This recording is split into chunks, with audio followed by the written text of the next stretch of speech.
Hello everyone, I am Michael Salazar. I'm going to present you a solution, or at least a possible solution to the problems Christine and Christian presented, more like an implementation of that problem.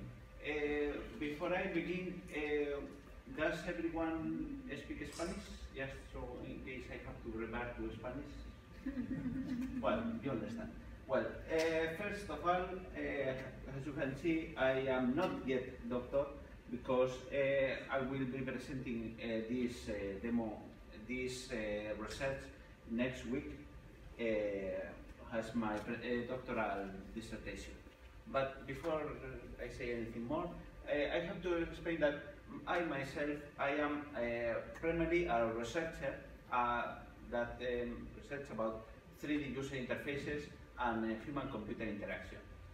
But I have also developed several applications, so I know your pain.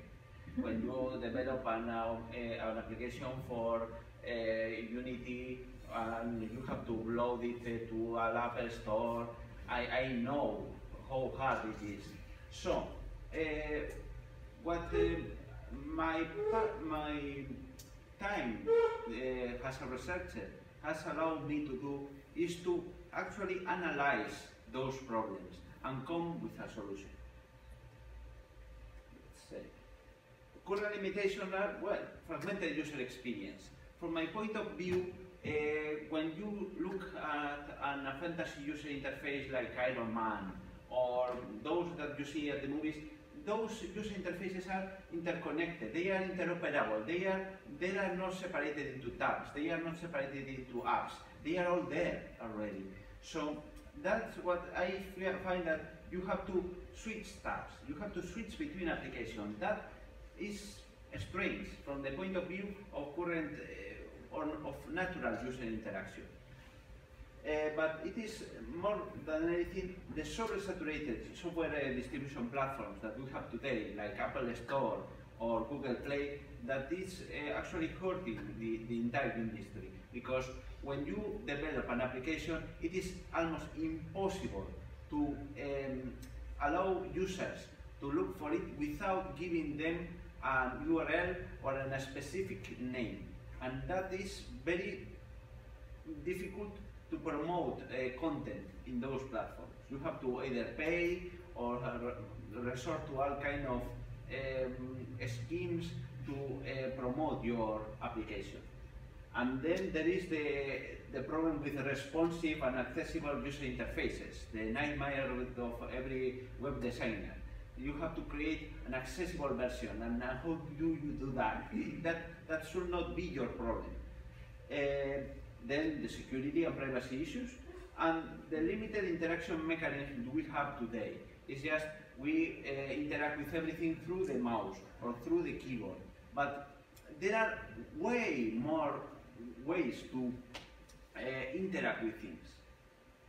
And what I have developed is a human-computer interaction model that actually improves the current model and presents three different main elements. The computer that separates the devices it's composed on, the resources, the media elements, the media resources you have, and the widgets. Notice there are no tabs, there are no apps, there are only widgets. That's important for it.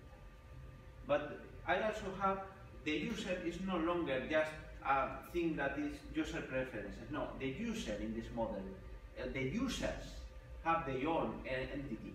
They have the identity, the personal data, their preferences. This data is separated, not just because it is easier later to look at it, but because I can protect it a lot more by having it separated. I can create a more enhanced privacy mechanism based on this idea that I have the personal data, and that doesn't leave the system, it never leaves the system. But finally, and that's the important part, what defines augmented reality?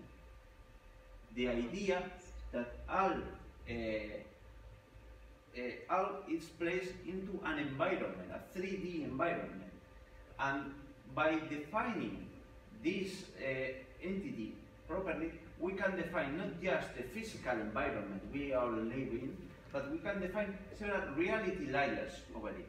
So I can create a widget that is placed here and allows me to interact with it in the physical world. It's the idea of spatial user interfaces.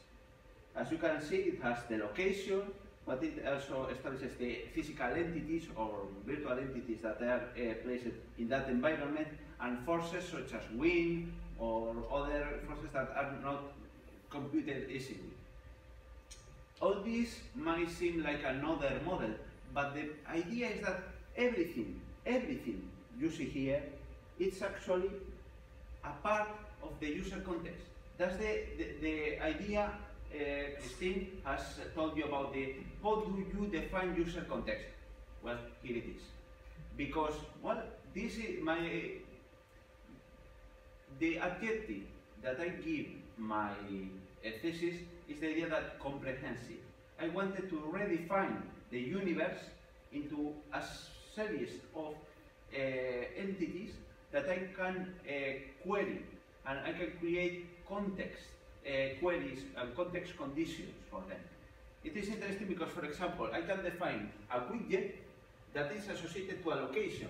So when a device, the GPS, says that the location is right, it automatically shows the widget and requests the resources that are adapted to the user preferences that are based on the personal data. So everything here is connected, and you can request everything with a similar, with a very simple conditional system, queries. And fortunately, this system can be exported not just to one system, but to an entire database, or in this case, a catalog of user experience. So this is not just a model per se, it's a language, a simple user interface description language that can be serialized into XML, JSON, JML, it doesn't matter. As long as they maintain the simple hierarchical structure, you have seen that, you can create all kinds of user interfaces, as I will show you later. This allows that you can create all user interfaces for all kinds of devices. It doesn't matter if it is a tablet, if it is created for augmented reality glasses, or if you are looking at a monitor with a camera on top that reflects the physical reality. It is based on physical-based interactions. So if you move, you press with your finger in some way, it will activate the widget. It doesn't really matter how to do that. It works everywhere. So this also allows the creation of interoperable elements. For example, I can create a button that I can use, for example, a physical soda can to activate it. Or I can create all kinds of interesting scenarios where I can throw a physical ball to virtual ring, like I was playing basketball. And as long as I am able to recognize the position of the ball, I can create a basketball video game using that guy everywhere. That kind of advanced interactions. But as I said, the idea is that since every device has one single data set, there are no apps, there are no tabs. Every single device that implements this system can hold thousands of different widgets, of different apps within itself, and it only shows those that are meaningful for the context of the user. That's the idea. So I can download an entire city of user interfaces. I can come here to Barcelona and I say, I want all the data about the airport, about the restaurants, about everything. If you create an event and you want your attendees to move around, to know everything about the city, you can allow them to download the entire catalog of the city. But obviously the entire catalog will be very big. So instead of downloading it entirely, you can create like partial definitions of the elements. So when you go to a restaurant, the restaurant has a location. But when you go inside that location, it actually downloads the entire menu and adapts it to your liking. But until then, you only have a very small definition of what that menu is or what location is that. So when you enter there, you can see that it has a lot more interaction, but you only download, you only store that information when you arrive at the restaurant. And of course, what I told you about the privacy protection, by simply keeping all the personal data in a very specific node. And every time some widget tries to access that information, I will track that widget and look what it does with that information. It's like playing who is who, quién es quién, with a hacker. So you will always have to be careful about what information you allow the widgets to access to actually adapt the contents of the user interface to the personal preferences of the user.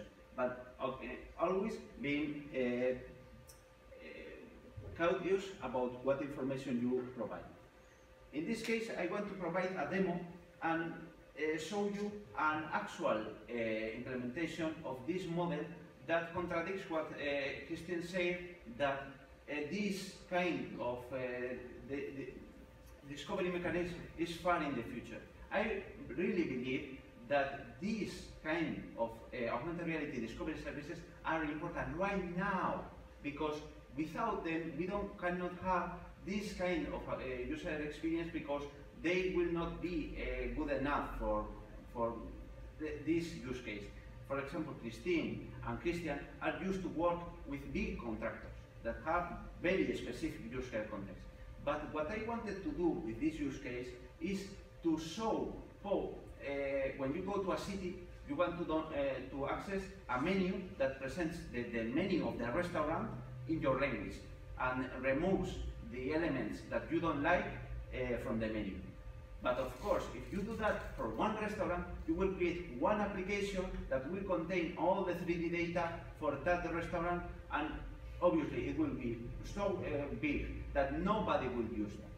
Instead, if we create an ecosystem of applications that use the same 3D data of the ingredients, that use that and create a small user interface that take those resources, those media resources from them, you can create that kind of user interaction, and you allow the visitors of the city to eat at your restaurants without having portioning or having to worry about the allergies.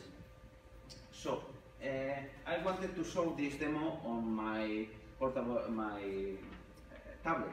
But since we are not able to connect it to this, I will show it to you directly in Unity, so that you see that there is no trampa di cartón, as we say.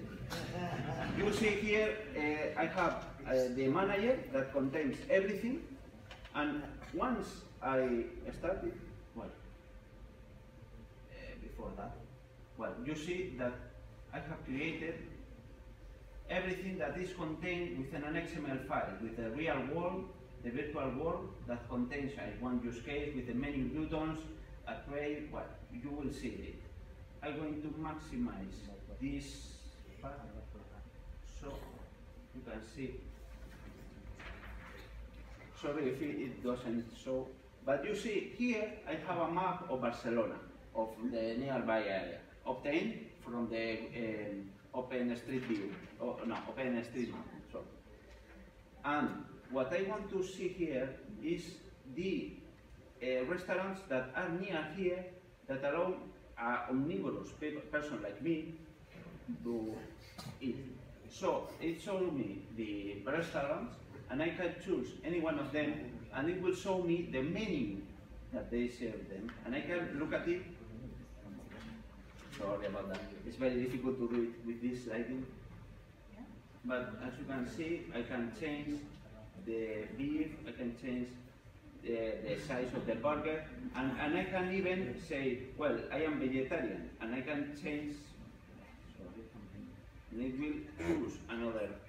And all this is a very small XML file that it is loaded from a server. Well, in this case, I will store it in another folder, but I can retrieve that information from a server anywhere. And since it's XML, I can use a normal HTTP server, and it will work exactly like that. So we can create a kind of a small applications with this system that usually will not be able to do it because they require a lot of, they are meaningful in very small context. Like I said, when you are visiting a restaurant, you are going there and you are not probably going back anytime soon. So why do you download an entire application for the App Store? No, you want it to work like tabs in a browser. You download it and forget about it. But the problem is when the number of applications or tabs or pages grows so big that you need a search engine to access them, we have a problem. So we need a discovery mechanism to access those user interfaces. And that's what I have been researching, and well, this small implementation shows how it works. But back to my... Yeah, I'm going to finish right now. You see, this is Japan and how they present the 3D maps. I want just to show you a small roadmap. I'm going to defend this research next Friday, and you are invited if you want to come to Bilbao, to the University of Deusto. And later, I want to release this 3D user interface system has a GovGL application, so that you can create 3D user interfaces in my model for the web, and then later release it as augmented reality, so you can create the user interfaces before I release the actual framework for augmented reality devices. The idea is that you or everyone else can use this model and this mechanism as soon as possible, so that we can evolve them. It is not just we show what we have done, it's that we need your help to create that standard. It is not something that we can for longer just speculate about what the users will like. I want to actually test what we will do with this technology.